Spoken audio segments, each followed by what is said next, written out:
Hi friends, welcome back to Raman tutorial for GK channel. In today's class, we are going to learn about nouns, and let's not waste the time and learn about nouns in detail. And the first question I'm going to ask you, what are nouns? You can easily say nouns are naming words, right? As you know, my friends, every language has sets of nouns, and the list is open ended, means newer words come into that group and older words change their meanings and pronunciation. This is quite common in every language of the world, and English is also part of that language system. And today we are going to begin and learn more about nouns. Let's see the definition of nouns. Noun is a name of a person, place, or thing. A thing includes a quality, a material, a collection, a state, or an action. Here I mean to say, noun can be name of a quality. For example, fear, it's a kind of internal thing.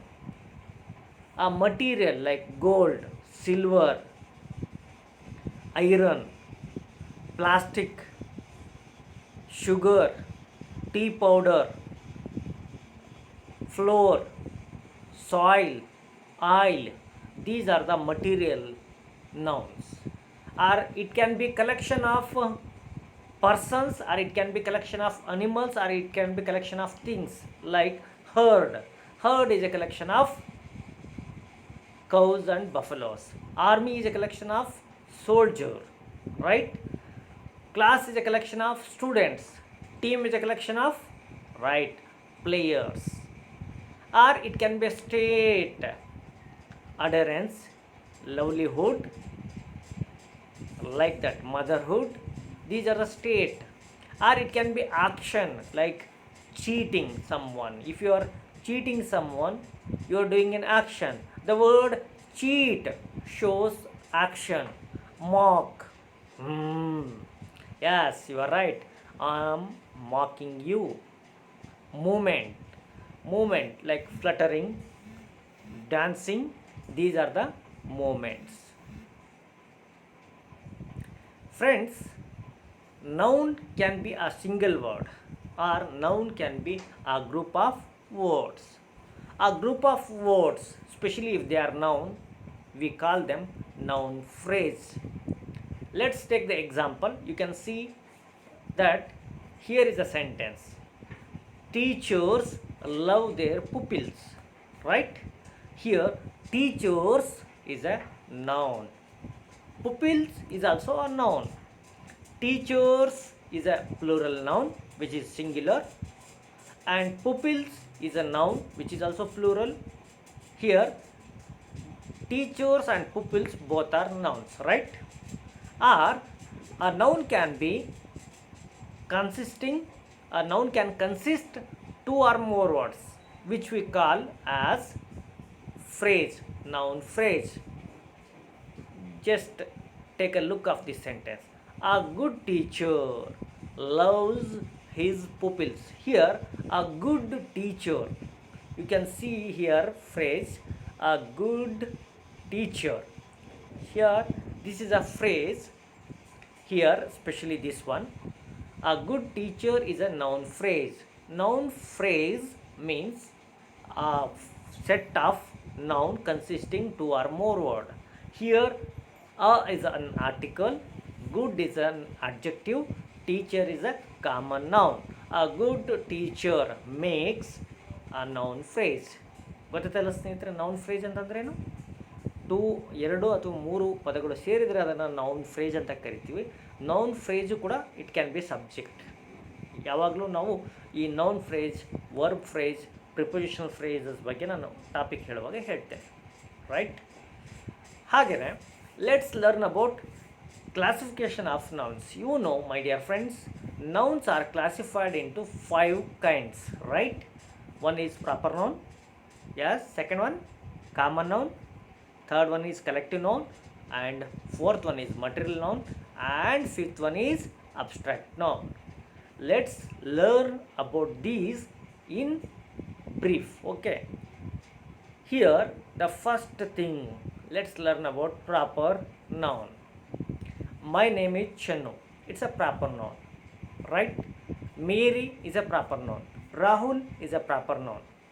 And Davangere, proper noun. Karnataka, proper noun, right? Davangere, Karnataka, India, these are the names of places. India is a country, I know. Davangere is a district place, I know. Karnataka is the name of a state, but they are places. We treat them as places, right? These are also names of places are proper nouns. Names of an individual person is proper noun. Mount Everest is a name of a mountain peak, right? That's also proper noun. It means that a proper noun is the name of a particular person or a thing, that is a name used for a person or place or river or mountain. It can be anything, right? Let's move and learn about common nouns. What are common nouns? Common noun refers to any or every person or a thing of the same kind and class. It may be of a same kind. For example, I and you both belong to same kind, human beings. Right? I'm a man, you are maybe a man, or you may be woman. Man, woman, it doesn't make difference. They belong to one kind, human beings, right? Man, woman, both are common nouns, right? And when we think about common nouns, they are not individual names, they are general. They are the general names we use for not particular person or thing. Let's take example. Cow, common noun. We may call it as a Gauri. If you have a cow at home, when others see it and they say cow, but you may call it as Gauri. Gauri is the name of a cow. Dog, it's a common noun. You may call it tiger. You are very fond of the dog and it is very ferocious, and you may call it tiger. Okay. I have two girls at home. One is Archana and one is Kirtana. Archana and Kirtana are the names of girls, but girl is a common noun. I think you know all this stuff, but I have to say, as I told earlier, I am going to say each and everything very simply saying. Okay, I want to put it in my words, like cow, dog, girl, boy, man, woman. These are common nouns. ಇವೆಲ್ಲ common nouns. Cow, dog, girl, boy, man, woman ಅಂತ ಅವಕ್ಕೆ ಹೆಸರಿದ್ರೆ ಏನಾಗುತ್ತೆ, they become proper nouns, right? And let's learn about collective nouns, right? Collective nouns, you know my friends, collective nouns are the nouns which refer to a group or name of a collection, group of people or thing of same kind. For example, class is a collective noun, team is a collective noun, government is a collective noun, jury, federation, collective noun. These are all collective nouns. Crew, herd, bundle, bunch of keys, pack of fools, pack of cigarettes, and bunch of grapes. These are all collective nouns, my dear friends. So collective noun refer to the collection of people or things of same kind, right? And ನೋಡಿ, ಈ collective ನೌನ್ಸಲ್ಲಿ ಒಂದು ಗುಂಪನ್ನು ಸೂಚಿಸುವಂಥ ಪದಗಳು ಇರುತ್ತೆ. ಅದು ಕನ್ನಡದಲ್ಲಿ ನಾವು team ಅಂತ ಹೇಳ್ತೀವಿ. ಕನ್ನಡಕ್ಕೆ ಟೀಮಿಗೆ ಏನಂತಾರೆ ಅಂತ ಪಕ್ಕ ಗೊತ್ತಿಲ್ಲ. ಸರ್ಕಾರ ತಗೊಳ್ಳೋಣ, government is also collective noun ಇದೆ. ಇಲ್ಲಿ ರೆಪ್ರೆಸೆಂಟೇಟಿವ್ಸ್ ಎಲ್ಲ ಒಂದು ರೆಪ್ರೆಸೆಂಟ್ ಮಾಡ್ತಾರೆ. ಜ್ಯೂರಿ ಅಂತಂದರೆ ಇಟ್ಸ್ ಎ ಕಲೆಕ್ಷನ್ ಆಫ್ ಯಾರು ಜಡ್ಜಸ್ ಇರ್ತಾರಲ್ಲ, ಆ ಜಡ್ಜಸ್ದು ಕಲೆಕ್ಷನ್ನ ಜ್ಯೂರಿ ಅಂತ ಕರೀತಾರೆ. ಫೆಡ್ರೇಷನ್ ಅಂದರೆ India is a federal system ಅಂತ ಹೇಳ್ತಾರೆ. ಈ ಎಲ್ಲ ಸ್ಟೇಟ್ಸ್ಗಳ ಸೇರಿ ಒಂದು ನೇಷನ್ ಆಗಿದೆ. ಇಟ್ಸ್ ಅ ಫೆಡ್ರೇಷನ್ ಅಂತ ಕರೀತಾರೆ. Okay, let's move and learn about material nouns. A material noun is a name of a material or substance, ingredient, from which things are made of. This can be food item, this can be drink item, this can be iron, it can be copper, steel, gold, coal, silver, rice, wheat, milk, water and tea, sugar. It can be sand, it can be oil. Okay, my dear friends, you have to understand one single thing. From a substance or ingredient, if you are able to produce some other things, for example, from milk you are able to make cake,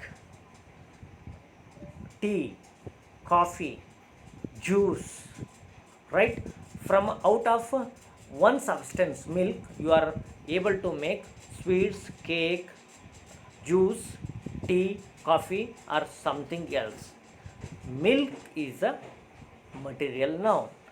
All the other things, they are common nouns, right? Like let's take one more. Iron is a metal, you know this. From iron what do we make? We make chairs, table and doors, lot of ornaments.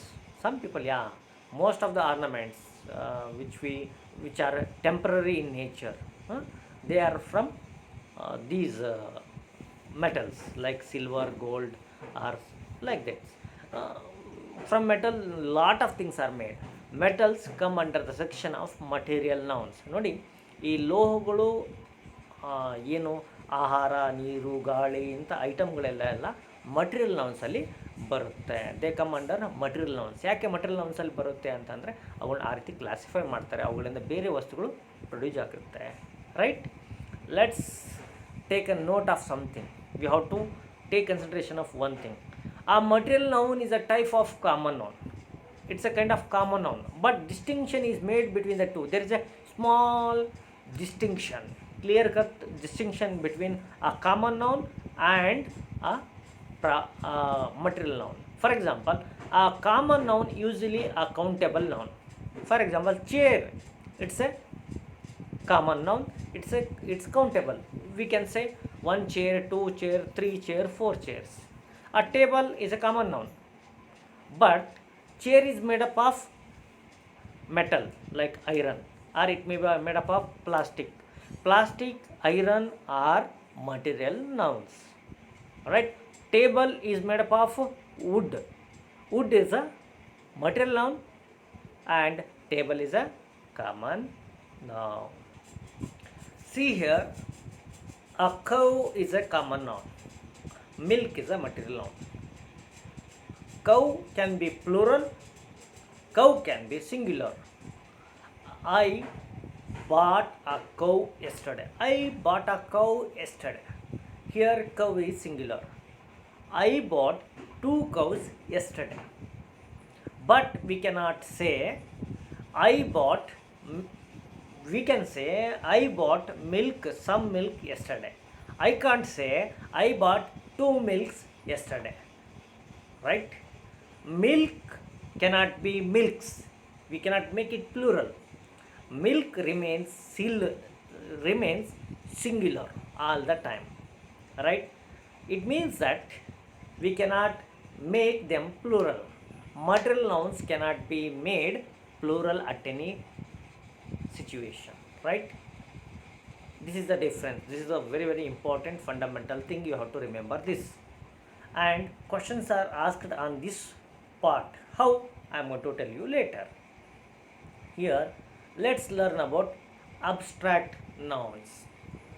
An abstract noun is a name of quality, state, or concept. English is a name of a language, right? What I am trying to teach you using this language is a concept. Here, nouns are concept.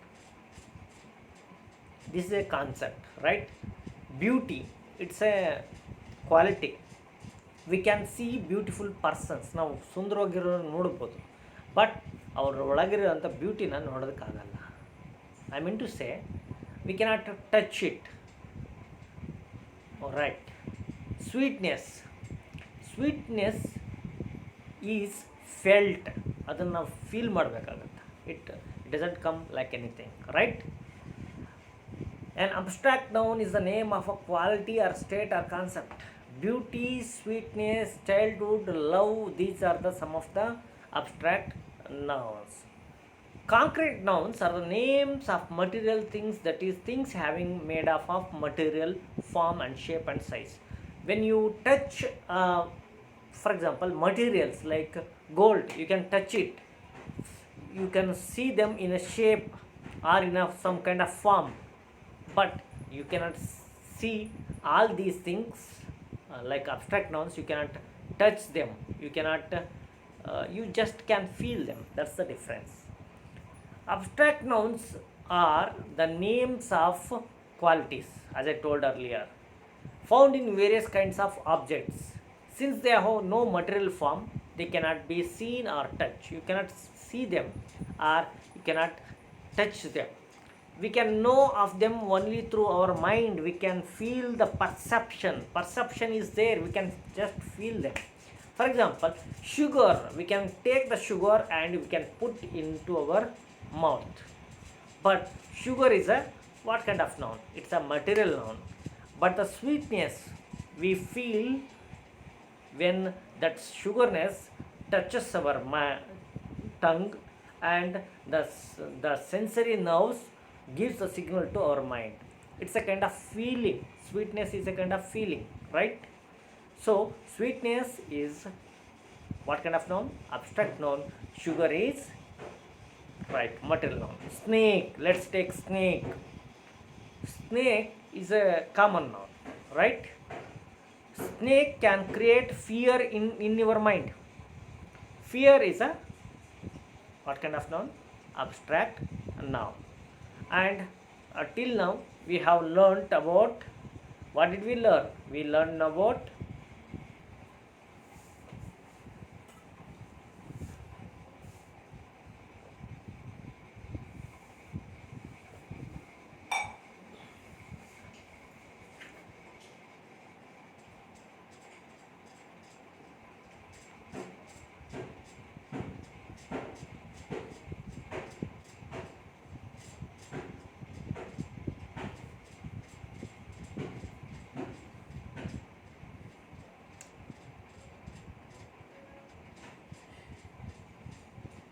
friends, let's learn about countable and uncountable nouns, right? Here, what happens? Some words are classified into some other category like countables and uncountables. Nouns which can be counted, like fingers in my hand, they can be counted. Can we count them? 1, 2, 3, 4, 5. Very simple. Fingers are countable. Can you count the blood in my fingers? No, we can only measure them. That's why blood is uncountable noun, but fingers are countable noun. In a similar way, there are many nouns which can be countable, which can be uncountable. Countable nouns have singular and plural form. ನೋಡಿ, countable nounsಗೆ singular ಇರುತ್ತೆ, plural form ಇರುತ್ತೆ. But uncountable nounsಗೆ they have only one form, singular form ಮಾತ್ರ ಇರುತ್ತೆ. ಹೇಗೆ sir ಅಂತಂದರೆ, knowledge, we cannot say he has knowledge, ಅವನ ಹತ್ರ ನಾಲೆಜ್ ಇದೆ ಅಂತ ಹೇಳ್ತೀವಿ. He has knowledge. ನಾವು ಅದಕ್ಕೆ ಹೇಳಕ್ಕೆ ಬರೋಲ್ಲ, ಹೀ ಹ್ಯಾಸ್ ನಾಲೆಜಸ್ ಅಂತ ಹೇಳಕ್ಕೆ ಬರಲ್ಲ. We can't say that because uncountable noun knowledge cannot be made plural, right? But I have a girlfriend, we can say, or I can say I have two girlfriends. Girlfriend is a countable noun which can be singular and plural. Girlfriend, girlfriends, like that. Okay, and let's move and learn about. In English grammar, as you know, we classify the nouns like countable and uncountable nouns. Let's take some examples of countable nouns. Girl can be made plural by adding s. Girls, it becomes s. Girls. Book, books. Pencil, pencil, it becomes pencils. There should be some correction. A countable noun can be made plural by adding s. Sometimes you just can't add s to them. You have to add es if they end with x, ss, ch, sh, like brush, brushes, right? And bus, buses. Fox, foxes. Box, boxes. Likewise, but ox, oxen. And some there are words which are very irregular. They have irregular plural forms, like woman becomes women, mouse becomes mice, louse becomes lies. That's it. And when it comes to countable nouns, we dealt with it. Let's take uncountable nouns. In contrast, uncountable nouns cannot be counted. They don't have plural form, they have only one singular form, and you cannot add s to them. You cannot add es to them, or you cannot make plural in by some other ways. For example, dirt, rice, information, hair are uncountable nouns. Like hair, can we count them? No. Information, no. I am providing you information about grammar. It cannot be counted, right? Rice, we can't count them easily. That's why they are uncountable nouns. All abstract nouns are uncountable nouns, like knowledge, advice, love, sympathy, empathy, hatredness.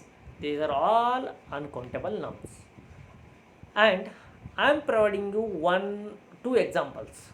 Out of that you have to answer ಒಂದನ್ನು ನೀವು answer ಮಾಡಬೇಕು. First ಎಕ್ಸಾಂಪಲಲ್ಲಿ her jewellery is designed by a well known designer. Here ನೀವು ಅದರಲ್ಲಿ uncountable noun ಯಾವುದಿದೆ ಅನ್ನೋದನ್ನು comment ಬಾಕ್ಸಲ್ಲಿ ತಿಳಿಸ್ಕೊಡ್ಬೇಕು, right? ಎಷ್ಟು ಜನ ಆನ್ಸರ್ ಮಾಡಿದ್ರಿ ಅಷ್ಟು ಜನ ವೀಡಿಯೋನ ಕಂಪ್ಲೀಟಾಗಿ ನೋಡಿದಿರಿ ಅಂತ. ಇಲ್ಲ ಅಂತಂದರೆ ನೀವು ಅಲ್ಲಿಗೆ ಆನ್ಸರ್ ಮಾಡೋವರೆಗೂ ಇರಲಿಲ್ಲ ಅಂತ. ನೋಡಿ, ಒಂದು ಥಿಂಗ್ ಹೇಳ್ತೀನಿ, ಒಬ್ಬ ಬುದ್ಧಿವಂತ ಮತ್ತು ಒಬ್ಬ ಸಾಧಕ, ಬುದ್ಧಿವಂತ ಮತ್ತು ಸಾಧಕರ ನಡುವೆ ಎರಡು ವ್ಯತ್ಯಾಸ ಇರುತ್ತೆ. ಸಾಧಕ ಸಾಧನೆಯನ್ನು ಮಾಡಿ ಹೊರಗೆ ಹೋಗ್ತಾನೆ. ಅವನ ಬುದ್ಧಿವಂತಿಕೆ ಅವನಿಗೆ ಜೊತೆಯನ್ನು ನೀಡುತ್ತೆ, ಅವನನ್ನು ಕೊನೆಯವ್ರಿಗೆ ಕರ್ಕೊಂಡು ಹೋಗುತ್ತೆ. ಬುದ್ಧಿವಂತರು ಇರ್ತಾರೆ ಭಾಳಷ್ಟು ಜನ, ಆದರೆ ಎಲ್ಲ ಸಾಧಕರಿಗೆ ಇರೋಲ್ಲ. ಹಾಗಾಗಿ ಸಾಧಕರಿಗೆ ಮಾತ್ರ ಕಾಂಪಿಟೇಟಿವ್ ಎಕ್ಸಾಮ್ಸಲ್ಲಿ ಇರುತ್ತೆ. ಬುದ್ಧಿವಂತಿಕೆ ಇರುತ್ತೆ, ಎಲ್ಲ ಮನುಷ್ಯರಲ್ಲಿ ಇರುತ್ತೆ, ತಕ್ಕ ಮಟ್ಟಿಗೆ ಸ್ವಲ್ಪ ಹೆಚ್ಚು ಕಡಿಮೆ ಇರುತ್ತೆ. ಆದರೆ ಸಾಧನೆ ಬೇಕು, ಪರಿಶ್ರಮ, ಎಫರ್ಟ್ ಬೇಕು, ತಾಳ್ಮೆ ಬೇಕು, ಅದಕ್ಕೊಂದು ಮೆಂಟಲ್ ಫ್ರೇಮ್ ಬೇಕು. ಅದಿದ್ದರೆ ಮಾತ್ರ ನೀವು ಏನಾದರೂ ಅಚೀವ್ ಮಾಡ್ಬೋದು. ಆದರೆ ಭಾಳ ಜನಕ್ಕೆ ಅದು ಇರೋದಿಲ್ಲ. ಲಾಸ್ಟ್ ಟೈಮ್ ನೋಡಿದ್ದೀನಿ, people pay money, especially English teachers, they utilise it. They know the value of Raman tutorials. ಅವರಿಗೆ ರಾಮನ್ ಟ್ಯುಟೋರಿಯಲ್ಸ್ ಅಂದ್ರೇನೋ, ಅಲ್ಲಿರೋ ಟೀಚರ್ಸ್ ಬಗ್ಗೆ ದೇ ಹ್ಯಾವ್ ದ ಒಂದು ಟ್ರಸ್ಟ್ ಇದೆ. ಬಟ್ ವೆರಾಸ್ ಬೇರೆ ಸಬ್ಜೆಕ್ಟ್ಸ್ ಟೀಚರ್ಸ್ನ ನಾನು when I see them, they don't watch the videos till the end. ಆ ವಿಡಿಯೋಗಳನ್ನು ಎಂಡ್ವರೆಗೆ ನೋಡಲ್ಲ. They don't do that. ಯಾಕೆ ಅಂತ I am not aware that. ನಾನು I struggle to understand that concept, because English as I tell ಅವರಿಗೆ ಅಷ್ಟು ಚೆನ್ನಾಗಿ ಅದು ಇಂಟ್ರೆಸ್ಟನ್ನ ಕ್ರಿಯೇಟ್ ಮಾಡೋಲ್ಲ. Sometimes it happens. But some teachers they go on watching. ಅದರಲ್ಲೂ ಕೂಡ ತುಂಬ ಬುದ್ಧಿವಂತರಿದ್ದಾರೆ, ಅವ್ರು ವರ್ಕ್ ಮಾಡ್ತಾರೆ, ಅವ್ರು ನಮ್ಮ ಸಾಧಕರು ಅಂತ ಹೇಳ್ಬೋದು. ನೀವು ಸಾಧಕರಾಗಿದ್ದರೆ ಹೊರಟು ಕಾಮೆಂಟ್, ಇಲ್ಲದೇ ಇದ್ದರೆ ಇಲ್ಲಿವರೆಗೆ ನೀವು ವಿಡಿಯೋ ನೋಡಿಲ್ಲ ಅಂತ ನಾನು ಅಂದ್ಕೊಳ್ತೀನಿ. Wrong and right part of life, but answer ಮಾಡಿ. ಈಗ ನೆಕ್ಸ್ಟ್ ನೋಡಿ, ಒಂದು ಕಾನ್ಸೆಪ್ಟ್ ಬರ್ತಾ ಇದೆ. I needed some advice, so I went to see the counsellor. ಇಲ್ಲಿ I needed some advice is uncountable noun. ಈಗ some nouns can be countable, can be uncountable depending on the situation and the context where they are used. For example, here is an example. We'll have 2 coffees. We'll have 2 coffees, one for you and one for me, right? ಇಲ್ಲಿ ಎರಡರಲ್ಲೂ 2 coffees ಅಂದರೆ coffees is a countable noun ಆಯಿತು, ಯಾಕಂದರೆ ಇಲ್ಲಿ ಪ್ಲೂರಲ್ನ add ಮಾಡಿದ್ದೀನಿ. I mean to say 2 cups of coffee ಅಂತ, right? It cannot be I don't like coffee, I don't like coffee. ಇಲ್ಲಿ ಎರಡು ಎಕ್ಸಾಂಪಲಲ್ಲಿ ಕಾಫಿ ಈಸ್ ಇಲ್ಲಿ ಅನ್ಕೌಂಟೇಬಲ್ ಆಗುತ್ತೆ. I mean to say that category of coffee I don't like. I may like tea but I don't like coffee. ಈ ಕ್ಯಾಟಗರಿಯಲ್ಲಿ ಇಲ್ಲಿ ನಾವು ಏನು ಮಾಡಿದ್ವಿ, ಈ ಕಾಂಟೆಕ್ಸ್ಟಲ್ಲಿ ಇಲ್ಲಿ ಕಾಫಿ ಅನ್ನೋದೇನಾಗಿದೆ, ಅನ್ಕೌಂಟೇಬಲ್ ನೌನ್ ಆಗಿದೆ. It can be countable and it can be uncountable. Let's move and learn more about this stuff. ಯಾವೆಲ್ಲ ಅನ್ಕೌಂಟೇಬಲ್ ನೌನ್ಸ್ ಇದೆ ಅಂತಂದರೆ abstract ideas. Abstract ideas, qualities are for physical objects that are too small or amorphous to be counted. ನೋಡಿ, ಕೆಲವು words ಇರ್ತದೆ, ಕೆಲವೊಂದು ಐಟಮ್ಗಳಿದೆ ತುಂಬ ಚಿಕ್ಕ ಇರ್ತವೆ, ಅವನು ಕೌಂಟ್ ಮಾಡೋದು ಸುಲಭ ಅಲ್ಲ. ಹಾಗೆಯೇ ಕೆಲವು ಕ್ವಾಲಿಟೀಸ್, ಗುಣಗಳಿರುತ್ತೆ, ಹಾಗೆ ಐಡಿಯಾಸ್ ಇರುತ್ತೆ, ಅವನು ಕೌಂಟ್ ಮಾಡೋದಕ್ಕೆ ಬರೋದಿಲ್ಲ. ಹಾಗಾದರೆ ಅಂಥವುಗಳನ್ನ ನಾವು ಅನ್ಕೌಂಟಬಲ್ ನೌನ್ಸ್ ಅಂತ ಹೇಳ್ತೀವಿ. ಹಾಗಾದರೆ ಹೇಗೆ ಅನ್ನೋದಾದರೆ ನೋಡಿ, ಐಡಿಯಾಸ್ ಅಂತ ಬಂದಾಗ ಅಡ್ವೈಸ್, ನೋಡಿ ಯಾರಾದರೂ ಕೊಡೋ ಅಡ್ವೈಸನ್ನು ನಾವು ಕೌಂಟ್ ಮಾಡೋದಕ್ಕೆ ಆಗೋದಿಲ್ಲ. ಹಾಗೆ information, that's a uncountable noun. Progress, news, luck, fun, work. ನೋಡಿ, ಇಂಗ್ಲೀಷಲ್ಲಿ ಯಾವ್ಯಾವ ವರ್ಡ್ ಅನ್ಕೌಂಟಬಲ್ ಆಗ್ತವೆ ಅನ್ನೋದನ್ನು ತಾವು ಮಂದೊಟ್ಟು ಮಾಡೋದು ವೆರಿ ಇಂಪಾರ್ಟೆಂಟ್. ಯಾಕೆ ಅಂತಂದರೆ ಇವುಗಳ ಜೊತೆಗೆ ಅವರು ಸೆಂಟೆನ್ಸ್ ಎರರ್ ಕೊಡ್ತಾರೆ, ಹಾಗೆ ಸೆಂಟೆನ್ಸ್ ಕಂಪ್ಲೀಷನಲ್ಲಿ ಕೊಡ್ತಾರೆ, ಫಿಲ್ಲಿಂಗ್ ದ ಬ್ಲ್ಯಾಂಕ್ಸ್ ಟೈಪಲ್ಲಿ ಕೊಡ್ತಾರೆ, ಸಾಕಷ್ಟು ರೀತಿ ನಿಮಗೆ ಟೆಸ್ಟನ್ನು ಮಾಡ್ತಾರೆ. ಹಾಗಾದರೆ ಈ ಐಡಿಯಾಸ್ ಮತ್ತು ಎಕ್ಸ್ಪೀರಿಯನ್ಸಸ್ ಯಾವ್ಯಾವು? Advice, information, progress, news, luck, fun, work. These are all uncountable nouns. ಇವನ್ನ ಕೌಂಟ್ ಮಾಡೋದಕ್ಕೆ ಆಗೋದಿಲ್ಲ. ನೋಡಿ, ನ್ಯೂಸನ್ನು ನಾವು ಕೌಂಟ್ ಮಾಡೋದಕ್ಕೆ ಬರೋಲ್ಲ, ಹಾಗೆ ಲಕ್ಕನ್ನು ಕೂಡ ಕೌಂಟ್ ಮಾಡೋದಕ್ಕೆ ಆಗೋದಿಲ್ಲ. ಅಬ್ಸ್ಟ್ರಾಕ್ಟ್ ಐಡಿಯಾಸ್, ಇವು ಕಣ್ಣಿಗೆ ಕಾಣೋದಿಲ್ಲ, ಅವನ್ನ ಅಬ್ಸ್ಟ್ರಾಕ್ಟ್ ಐಡಿಯಾಸ್ ಅಂತಾರೆ. ಹಾಗೆಯೇ ಮಟೀರಿಯಲ್ಸ್ ಆ್ಯಂಡ್ ಸಬ್ಸ್ಟೆನ್ಸಸ್. ನೋಡಿ, ವಾಟರನ್ನು ಯು ಕ್ಯಾನ್ ಮೆಜರ್ ಇಟ್, ನೀರನ್ನು ನೀವು ಮೆಜರ್ ಮಾಡ್ಬೋದು, ಆದರೆ ಅದನ್ನು ಏನು ಮಾಡೋದಕ್ಕಾಗಲ್ಲ, ಯು ಕೆನಾಟ್ ಕೌಂಟ್ ಇಟ್. ಹಾಗೆ ರೈಸನ್ನು ನೀವು ತೂಕ ಮಾಡ್ಬೋದು, ಅದನ್ನು ಕೌಂಟ್ ಮಾಡೋದಕ್ಕಾಗಲ್ಲ. Cement, gold, milk. ನೋಡಿ, ಮಿಲ್ಕನ್ನು ಲೀಟ್ರಲ್ಲಿ ನಾವು ಮೆಜರ್ ಮಾಡ್ತೀವಿ, ಆದರೆ 1 ಹಾಲು 2 ಹಾಲು ಅಂತ ನಾವು ಕೌಂಟ್ ಮಾಡೋಕ್ಕೆ ಬರೋಲ್ಲ. ಹಾಗೆ ಗೋಲ್ಡನ್ನು ಕೂಡ ವೇ ಮಾಡ್ಬೋದು. ಹಾಗೆ ವೆದರ್ ಸಂಬಂಧಪಟ್ಟಂಗೆ ವೆದರ್ ಅನ್ನೋ ವರ್ಡ್ ಅನ್ಕೌಂಟಬಲ್ ಇದೆ. ಥಂಡರ್, ಲೈಟನಿಂಗ್, ರೇನ್, ಸ್ನೋ, ಇವು ಕೂಡ ಏನಿದೆ, ಅನ್ಕೌಂಟಬಲ್ ನೌನ್ಸ್ ಇದೆ, ರೈಟ್? ಹಾಗೆಯೇ ನೇಮ್ಸ್ ಫಾರ್ ಗ್ರೂಪ್ಸ್, ಕೆಲವು ಕಲೆಕ್ಟಿವ್ ವರ್ಡ್ಸ್ ಇದೆ ನೋಡಿ, ಕಲೆಕ್ಟಿವ್ ನೌನ್ಸ್ ಇದೆ, ಅವು ಕೂಡ ಅನ್ಕೌಂಟಬಲ್ ನೌನ್ಸ್. ಯಾವ್ಯಾವಪ್ಪ ಅಂತಂದರೆ ಫರ್ನಿಚರ್, ನಿಮ್ಮ ಮನೆಯಲ್ಲಿರುವಂಥ ಚೇರು, ಟೇಬಲು, ಮೇಜು, ಸೋಫಾ, ಶೆಲ್ಫ್, ಇವನ್ನೆಲ್ಲ ಕೂಡ ನಾವು ಫರ್ನಿಚರ್ ಅನ್ನೋ ವರ್ಡಿಂದ ಗುರುತಿಸ್ತೀವಿ. ಹಾಗೆ ಇಕ್ವಿಪ್ಮೆಂಟ್ ಅಂದರೆ ವಸ್ತುಗಳು, ಸಾಧನಗಳು, ಮನೆಯಲ್ಲಿರುವಂಥ ಟೂಲ್ಸ್. ಹಾಗೆ ರಬ್ಬಿಶ್, ಕಸ ಕಡ್ಡಿ, ಹೊಲಸು, ಇದಕ್ಕೆ ರಬ್ಬಿಶ್ ಅಂತೀವಿ. ಹಾಗೆ ಲಗೇಜ್ ಕೂಡ uncountable nouns. Luggage, rubbish, equipment, furniture, ಇವೆಲ್ಲ ಏನಿದೆ ಸ್ನೇಹಿತರೆ? ರೈಟ್, ಇವೆಲ್ಲ ಅನ್ಕೌಂಟಬಲ್ ನೌನ್ಸ್ ಇದೆ, ರೈಟ್? ಗೊತ್ತಾಯ್ತಲ್ಲ? ಹಾಗಾದರೆ ಇನ್ನುಳಿದಂಥ ಈ ಪದಗಳನ್ನ ಕೂಡ ಗಮನ ಕೊಟ್ಟು ನೋಡಿ. ಈಗ ಅಕಾಮಡೇಷನ್ ಅಂತ, ಏನಿದು ಅಕಾಮಡೇಷನ್ ಅಂದರೆ, ನೀವು ಎಲ್ಲಾದರೂ ಸ್ಟೇ ಮಾಡಿದಾಗ ನಿಮಗೆ ಕೊಡೋಂಥ ಊಟ, ವಸತಿ ಅಥವಾ ಅಲ್ಲಿ ಮಲಗೋದಕ್ಕೆ ಕೊಡೋಂಥ ಎಲ್ಲ ವ್ಯವಸ್ಥೆನ ಅಕಾಮಡೇಷನ್ ಅಂತಾರೆ. ಬ್ಯಾಗೇಜ್, ಲಗೇಜ್ ಅಂತ ವ್ಯತ್ಯಾಸ ಎಲ್ಲ ಎರಡು ಒಂದೇ. ಹೋಮ್ವರ್ಕ್ ನಿಮಗೆ ಗೊತ್ತಿದೆ. ನಾಲೆಡ್ಜ್, ಹಾಗೆ money, permission, research, traffic, travel. ನೋಡಿ, ಟ್ರಾವೆಲ್, ಟ್ರಾಫಿಕ್, ರಿಸರ್ಚ್ ಇವೆಲ್ಲ ಏನಿದೆ, ಇವೆಲ್ಲ ಅನ್ಕೌಂಟಬಲ್ ನೌನ್, ನೆನ್ಪಡಿ. These nouns are not used with a or an or numbers and are not used in the plural. ನೋಡಿ, ಇವುಗಳನ್ನು ನಾವು ಎ ಮತ್ತು ಯಾನ್ ಜೊತೆ ಯೂಸ್ ಮಾಡೋದಿಲ್ಲ, ಹಾಗೆ ಇವನ್ನ ನಾವು ಪ್ಲೂರಲ್ ಕೂಡ ಮಾಡೋದಕ್ಕೆ ಬರೋದಿಲ್ಲ. ಫಾರ್ ಎಕ್ಸಾಂಪಲ್, ಹೇಗೆ ಸರ್ ಹೀಗೆ ಹೇಳ್ತೀರಾ ಅಂತಂದರೆ, ಇಲ್ಲಿ ಫಸ್ಟ್ ಎಕ್ಸಾಂಪಲನ್ನು ನೋಡಿ.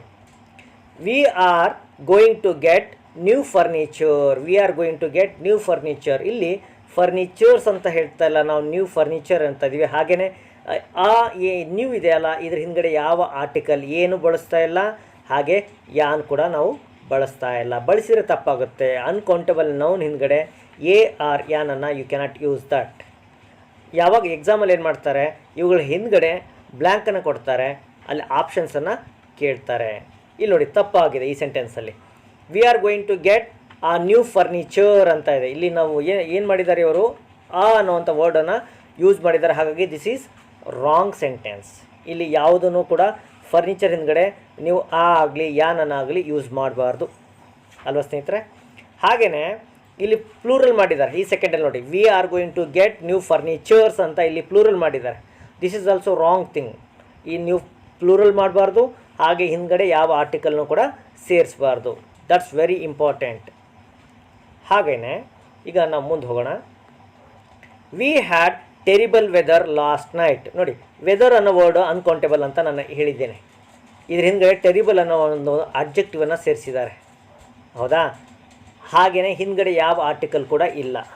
ಸೆಂಟೆನ್ಸ್ ರೈಟ್ ಇದೆ, ತಪ್ಪಾಗಿದೆ. ಇಲ್ಲಿ ನೋಡಿ ಕೆಳಗಡೆ ತಪ್ಪು ಮಾಡಿದ್ದಾರೆ. ಆ ಟೆರಿಬಲ್ ಅನ್ನೋ ವರ್ಡನ್ನು ಆನ ಹಚ್ಚಿದ್ದಾರೆ. So it's very very wrong thing. ಹಾಗೆಯೇ we need rice next time we go shopping. We need rice, ಇಲ್ಲಿ ನೋಡಿ ಗಮನಿಸಿ, rice is uncountable thing. You cannot easily count rice. ಇದ್ರ ಹಿಂದ್ಗಡೆ ಯಾವ ಆರ್ಟಿಕಲ್ ಸೇರಿಸಿಲ್ಲ. So this is a right sentence. ನೋಡಿ, some nouns always have plural form but they are uncountable because we cannot use numbers with them. ನೋಡಿ, ಕೆಲವೊಂದು words ಯಾವಾಗಲೂ plural ಆಗೇ ಇರುತ್ತೆ. ಯಾವ್ಯಾವ ಸರ ವರ್ಡ್ಸ್ ಅಂತಂದರೆ ನೋಡಿ, ಪಜಾಮಾಸ್. ಲಾಸ್ಟ್ ಟೈಮ್ ನಿಮಗೆ ರಾಮನ್ ಟ್ಯುಟೋರಿಯಲ್ಸ್ ಮೇಲೆ ಮೇಡಮ್ ಅವ್ರು ಹೇಳಿದ್ದಾರೆ, ನೌನ್ಸ್ ಮತ್ತು ಅನ್ಕೌಂಟಬಲ್ ನೌನ್ಸಲ್ಲಿ ಸಿಂಗ್ಯುಲರ್ ಪ್ಲೂರಲ್ ಹೇಳಿದ್ದಾರೆ. ಪಜಾಮಾಸ್, ಟ್ರಾಜರ್ಸ್, ಆನಂತರ ಶಾರ್ಟ್ಸ್, ಗಾಗಲ್ಸ್, ಇವೆಲ್ಲ ವರ್ಡ್ಸ್ ಏನಿದೆ ಇವು ಯಾವಾಗಲೂ ಪ್ಲೂರಲ್ ಇರುತ್ತೆ. ಇವುಗಳ ಹಿಂದ್ಗಡೆ ನೀವು ಏನು ಯೂಸ್ ಮಾಡೋದಕ್ಕೆ ಬರೋಲ್ಲ, ಯಾವುದೇ ನಂಬರ್ನ ಯೂಸ್ ಮಾಡೋದಕ್ಕೆ ಬರೋಲ್ಲ. ಹಾಗಾಗಿ ಇವು ಅನ್ಕೌಂಟಬಲ್ ನೌನಲ್ಲಿ ಲಿಸ್ಟ್ ಔಟ್ ಮಾಡ್ತಾರೆ. ಶಾರ್ಟ್ಸ್, ಪಜಾಮಾಸ್, ಹಾಗೆಯೇ ಮತ್ತು ಯಾವುದಪ್ಪ ಅಂದರೆ ಶೂಸ್, ಸ್ಯಾಂಡಲ್ಸ್, ಸ್ಲಿಪ್ಪರ್ಸ್, ಈ ಪದ ಎಲ್ಲ ಏನಿದೆ ಇವೆಲ್ಲ ಅನ್ಕೌಂಟಬಲ್ ನೌನ್ಸ್ ಇದೆ. ಇವುಗಳ ಹಿಂದ್ಗಡೆ ತಾವು ಏನು ಮಾಡಬಾರ್ದು, ಯಾವುದೇ ನಂಬರ್ನ ಯೂಸ್ ಮಾಡಬಾರ್ದು. ಆದರೂ ಕೂಡ ನೀವು ಆ ಪೇರ್ ಅನ್ನೋದ್ರ ಮೂಲಕ, ಪೇರ್ ಅನ್ನೋ ವರ್ಡು, ಡಜನ್ ಅನ್ನೋವಂಥ ಪದಗಳ ಮೂಲಕ ತಾವು ಬಳಸ್ಬೋದು. ನೋಡಿ, ಐ ಬಾಟ್ 2 pairs ಆಫ್ ಟ್ರಾಜರ್ಸ್ ಅಂತ ಬಳಸ್ತಾ ಇದ್ದೀವಿ. ಇಲ್ಲಿ ಟ್ರಾಜರ್ಸ್ ಹಿಂದ್ಗಡೆ ಆ ಪೇರ್ ಅನ್ನೋ ವರ್ಡ್ ಇದೆ, ಪೇರ್ ಆಫ್ ಟ್ರಾಜರ್ಸ್ ಅಂತ ಬಳಸಿದೆ, ಹಿಂದ್ಗಡೆ ನಂಬರ್ ಕೂಡ ಬಳಸಿದ್ದೀವಿ. ಅದನ್ನ ಸ್ವಲ್ಪ ಗಮನಿಸಿ, ಅದು ಸ್ವಲ್ಪ ಕ್ಲಿಷ್ಟ ಇದೆ. Anyway, no problem. Uncountable nouns are used with singular verb. ನಾವು ಸಿಂಗ್ಯುಲರ್ ವರ್ಬ್ ಜೊತೆಗೆ ಮಾತ್ರ ಇದನ್ನು ಯೂಸ್ ಮಾಡಬೇಕು. This is going to be very important part. ನೋಡಿ, ಏನಿದೆ ಸರ್, ವಾಟ್ ಈಸ್ ದೇರ್ ಅಂತಂದರೆ, ಇಲ್ಲಿ ನಾವು ಯಾವಾಗಲೂ ಕೂಡ ಸಿಂಗ್ಯುಲರ್ ವರ್ಬನ್ನೇ ಬಳಸ್ತೀವಿ ಅನ್ಕೌಂಟಬಲ್ ನೌನ್ ಜೊತೆಗೆ. They usually do not have plural form. ನೀವು ಗಮನಿಸಬೇಕು, ಯು ಹ್ಯಾವ್ ಟು ಫೋಕಸ್. ಏನಪ್ಪ ಅಂತಂದರೆ, ಇವಕ್ಕೆ ಯಾವುದೇ ಕಾರಣಕ್ಕೂ ಏನಿಲ್ಲ, ಪ್ಲೂರಲ್ ಫಾರ್ಮ್ಸು ಇಲ್ಲವೇ ಇಲ್ಲ. ಫರ್ನಿಚರ್ಸ್ ಅನ್ನೋಕ್ಕೆ ಬರಲ್ಲ, ಗೋಲ್ಡ್ಸ್ ಅನ್ನೋಕ್ಕೆ ಬರಲ್ಲ. ನೋಡೋಣ, ಲೆಟ್ಸ್ ಸಿ. ಈಗ ನೋಡಿ, ಟೀ ಇದೆ, tea, sugar, water, air, rice, knowledge, beauty, anger, fear, love, money, research, safety, evidence. These are all uncountable. ಇವೆಲ್ಲ ಅನ್ಕೌಂಟಬಲ್ ನೌನ್ಸ್ ಇದೆ. ನೋಡಿ, ಇಲ್ಲಿಂದ ಇಂಪಾರ್ಟೆಂಟ್ ಗ್ರಾಮರ್ ಆಸ್ಪೆಕ್ಟ್ ಸ್ಟಾರ್ಟ್ ಆಗುತ್ತೆ. ಇಲ್ಲಿದ್ದ ಏನು ಹೇಳ್ತಾ ಹೋಗ್ತೀನಿ ಅಂತಂದರೆ, tea is my favourite drink ಅಂತ ಹೇಳ್ತಾ ಇದ್ದೀನಿ. ಏನಿದೆ ಅಂತಂದರೆ ನೋಡಿ, ಟೀ ಸಿಂಗ್ಯುಲರ್ ಇದೆ, ಅನ್ಕೌಂಟಬಲ್ ನೌನ್ ಇದೆ, ಮುಂದ್ಗಡೆ ನಾವು ಬಳಸ್ತಾ ಇದ್ವಿ, ಈಸ್ ಬಳಸ್ತಾ ಇದ್ವಿ. ಅಂದರೆ ಸಬ್ಜೆಕ್ಟ್ ಸಿಂಗ್ಯುಲರ್ ಇದ್ದಾಗ ಮಾತ್ರ ನಾವು ಈಸನ್ನು ಬಳಸ್ತೀವಿ. Tea is my favourite drink. Knowledge rules the world. ನೋಡಿ, ನಾಲೆಜ್ ಅನ್ಕೌಂಟಬಲ್ ನೌನ್ ಇದೆ, ಮುಂದೆ ವರ್ಬ್ ಏನಿದೆ ಅದು ಸಿಂಗ್ಯುಲರ್ ಇದೆ. ಹೇಗೆ ಸರ್ ಇದು ರೂಲ್ಸ್ ಅಂತ ಇದೆಯಲ್ಲ ಸರ್, ಇದಕ್ಕೆ ಎಸ್ ಹಚ್ಚಿದ್ದಾರೆ, ಇದು ಪ್ಲೂರಲ್ ಆಗಲ್ವಾ? ನೋಡಿ, ಇಂಗ್ಲೀಷಲ್ಲಿ ನೌನಿಗೆ ಒಂದು ರೂಲು, ವರ್ಬಿಗೆ ಒಂದು ರೂಲು. ಏನು ಈ ರೂಲ್ಸ್? ಇಲ್ಲಿದು ದಿಸ್ ಇಸ್ ವರ್ಬ್ ಇದೆ. ವರ್ಬಿಗೆ ಯಾವಾಗ ಎಸ್ ಹಚ್ತೀವೋ ಆವಾಗ ಅದು ಸಿಂಗ್ಯುಲರ್ ಆಗುತ್ತೆ. ಯಾವಾಗ ಅದನ್ನು ನಾವು ಹಾಗೆ ಬಿಡ್ತೀವಿ ಆವಾಗ ಅದು ಪ್ಲೂರಲ್ ಆಗುತ್ತೆ. ಅದೇ ಡಿಫ್ರೆನ್ಸ್. ಆದರೆ ನೌನಿಗೆ ಉಲ್ಟಾ ಇದೆ. ಉದಾಹರಣೆಗೆ ಟ್ರೀ, ಇದು ಸಿಂಗ್ಯುಲರ್, ರೈಟ್? ಟ್ರೀಸ್ ಮಾಡಿದರೆ ಏನಾಗುತ್ತೆ, ಅದು ಪ್ಲೂರಲ್. ನೌನುಗಳಿಗೆ ಎಸ್ ಹಚ್ಚಿದರೆ ಅದು ಪ್ಲೂರಲ್ ಆಗುತ್ತೆ, ಹಾಗೆ ಬಿಟ್ಟರೆ ಸಿಂಗ್ಯುಲರ್ ಆಗುತ್ತೆ.